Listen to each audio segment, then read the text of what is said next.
Invader Zim here for you with the quick and dirty for using the track editor using Shadowplay.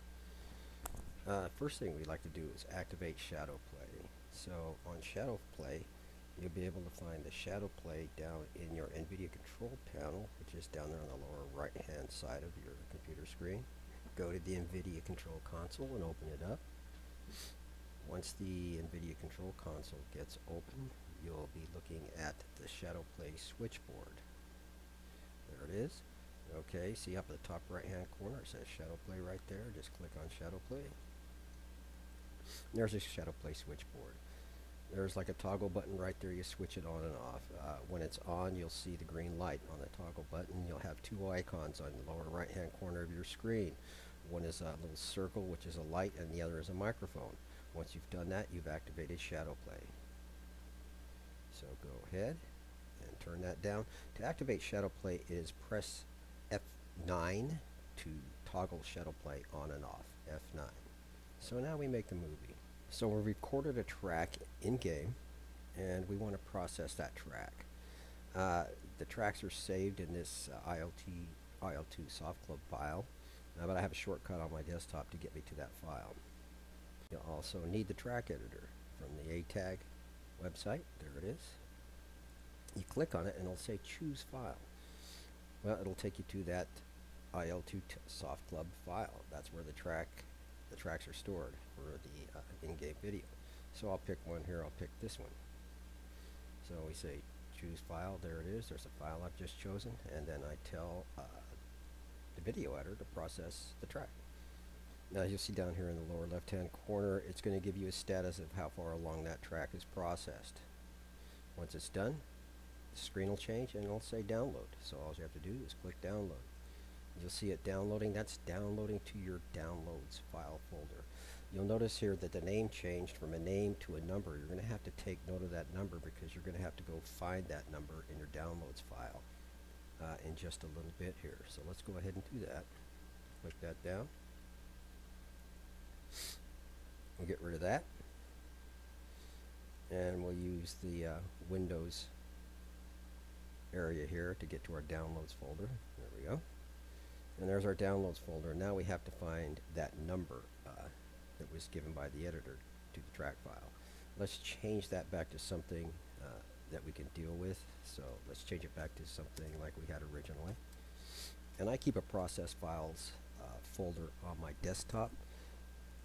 Here you'll see it just pop in on the left there in a minute because I edited this video, but we'll move that track file into that processed videos folder. So there it is right there. So let's move this track file into the processed videos folder. There you go. Oop, get it back in there. Alright, all set. We can click down the downloads folder. Alright, now we're ready to begin editing that track. So we're going to open Claude. And we're going to use LOSAB's method for editing these videos because it really does work the best. We're going to say extras. We're going to say tracks. And we're going to select the track. So we're going to have to go find that track that we put onto our desktop. So let's go to the desktop, find that folder on the desktop. There it is.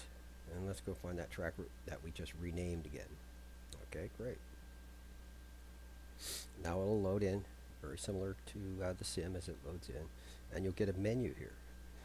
When you're in this menu, you're going to want to edit a lot of different things for your videos. You're going to edit time, you're going to edit the views, and you're going to hide those icons that call people's names out off of the aircraft, etc. Alright, so using LOSAB's method, we're going to start recording this new track and editing it at the same time. So we're going to have to give it a new name. So we'll give it a new name. Now the keys for using the track editor are P for start and stop the tracks. It's F10 for pan and view.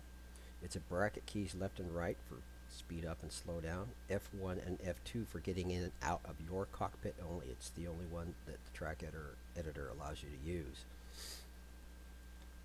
Okay. So with that little bit of information, we've got this thing almost renamed here. There it is. And we can start playing and editing at the same time. So here it is. You see all the data boxes over there on the left side. Don't worry about that. We're going to be able to get rid of those later. Your aircraft is always denoted by an asterisk, and you click on it, and there it is. There's your aircraft. Now you can use the pause and F10 buttons to pan and zoom around until you got the view that you want. Unpause it, and that's actually created and saved, and without moving things around. And it's a left click to do the pan and zoom. Left click, hold down, and drag the mouse around to do this. That's all you have to do. And I went F1, and I'm in my position in the aircraft. I was a gunner at this point in time, so I can only view my position. So here I am, moving that around. Alright, then I stopped it. I'm going to select another aircraft. So if I want the view from another aircraft, I can select that aircraft. I can't get in the cockpit, but I can view from the outside just to get additional views. And so here's my additional views, and once again I hit F10 and I can pan and zoom in and zoom out, or whatever I want to do. So there's that bit of information. Alright, we're pretty much done with this, so let's stop it. You have to stop it now. There you go. Now we're going to have to reopen that so we can take a look at what we did and then record it with ShadowPlay. So we select, we go back to the desktop, we find that file. There it is right there. Oh, right there. We open it up. It's going to load back in. And you got to get ready to go with ShadowPlay here, because you're going to take a movie of this finished track. Before you do that, you're going to want to see only a very select view. So you want to see the hide interface and the hide icons. Those are the only two selections you're going to make here, and you're going to hit play, and that's going to get rid of all those pesky information windows that we saw before.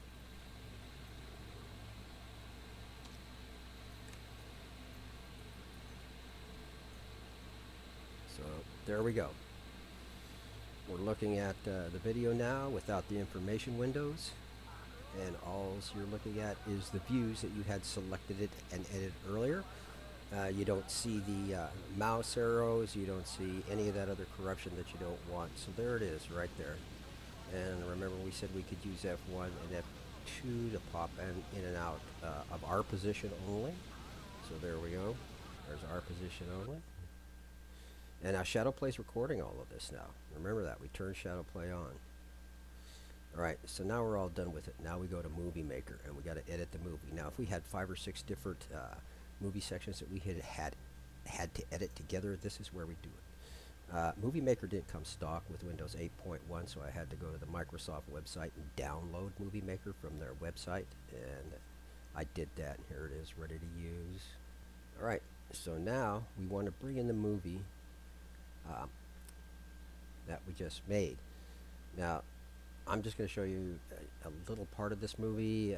Here's the little part about ShadowPlay. I'm just going to put this in here as an example. So here's just that little clip about ShadowPlay. Now you can see there's like 5 or 6 or more clips that would be edited together later on. So we drop it in there, and it takes a minute for Movie Maker to process this. So give it enough time that it can process the movie prior to editing. So it's getting ready for you to edit what you have here. So if this is a big movie, this can take a long time. This can take up to 20 minutes. Alright, here we go. Now you can see your movie will be displayed right there. Here it is over here as some movie clip frames. If you wanted to add a title, you just click up right here. This is how folks get those titles in, and it's just a matter of typing in whatever type of title that you want. Simple text editor, so all you have to do is type that in. And I put in another tutorial about using Windows Movie Maker with this, so you can see better how to use Windows Movie Maker. So take a look at that Windows Movie Maker tutorial when you're done with this one. It'll help you out here, particularly when it comes to editing multiple tracks all together. So there you go. You hit click, and there it is. There's the turn on ShadowPlay. Okay. Here's a quick quick clip of what it looks like when you're doing multiple frames together. Alright, so there it is. This is what we were doing before with the editing many together, so there's just a little bit of that. You want to save that though as a 1080 format. So there it is right there. You're going to name it whatever you want to name it, and there it is in the 1080 format. Once you save it, you're all set. You can now upload it to YouTube and go ahead and post it on ATAG. So there it is. I hope that provides you with a little bit more information.